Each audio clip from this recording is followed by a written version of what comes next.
আজ একদম অন্য রকমের শুটের উদ্দেশ্যে বেরোচ্ছি। এমনি সময় তোমরা ব্র্যান্ড প্রমোশনের জন্য সিনেম্যাটিক রিল শুট করতে দেখো, তবে আজ বর্ধমানের বেশ কিছু আর্টিসানস যারা নিজেদের প্রচেষ্টায় বাড়িতে কাঁথা স্টিচ, গুজরাটি স্টিচ এই সমস্ত কিছুর কাজ করেন, তাদের পাশে থাকার জন্য ইনস্টাগ্রামের একটা ক্যাম্পেইন শুট করতে যাচ্ছি। অনেকদিন আগেই কালো রঙের কটন জামদানিটা কিনেছিলাম, এর আগে একবার ব্র্যান্ড শুটের জন্য পরেছিলাম। শুটের লোকেশনটা আমার বাড়ির একদম পাশেই একটা পার্কে রেখেছি। আমার এরকম একটা ক্যাম্পেইনে পার্টিসিপেট করতে পেরে ভীষণই ভালো লাগছে। দেখো, শাড়ি পরতে আমি কতটা ভালোবাসি তা তো তোমরা সবাই জানো, আর সেই শাড়ি যেসব মানুষের হাতের জাদুতে সুন্দর হয়ে ওঠে, সেই সব মানুষদের পাশে থাকতে পেরে নিজেকে গর্বিত মনে করছি।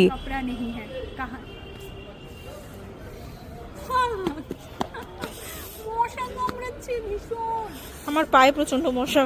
আর এখানে আমার অবস্থা বুঝতেই পারছো, এতটাই মশার উৎপাত যে স্ক্রিপ্ট বলবো নাকি মশা মারবো বুঝতেই পারছি না। এই বয়সে পার্কে দোলনা চড়ার জন্য কেউ তো আর ঢুকতে দেয় না, তাই এখানে কেউ না থাকায় দোলনা চড়ার সুযোগটা আর হাতছাড়া করতে পারলাম না। বোন বলল হয়তো বৃষ্টি নামতে পারে, তাই ঝটপট শুট শেষ করে এখন মোমো কিনতে এসেছি। এরকম বৃষ্টির সন্ধ্যায় গরম গরম মোমো কিন্তু একেবারে জমে যাবে। তবে এখানে ভেজ মোমো নেই, শুধু চিকেন মোমো পাওয়া যায়, তাই আমার কপালে আজ আর মোমো জুটলো না। তবে বাড়ির সবার জন্য চিকেন মোমো নিয়ে এসেছি, আর সবাইকে এরকম তৃপ্তি করে খেতে দেখলেও কিন্তু দারুণ ভালো লাগে। চলো সবাই খাওয়া দাওয়া করুক, দেখা হচ্ছে তোমাদের সাথে পরের ভ্লগে। বাই।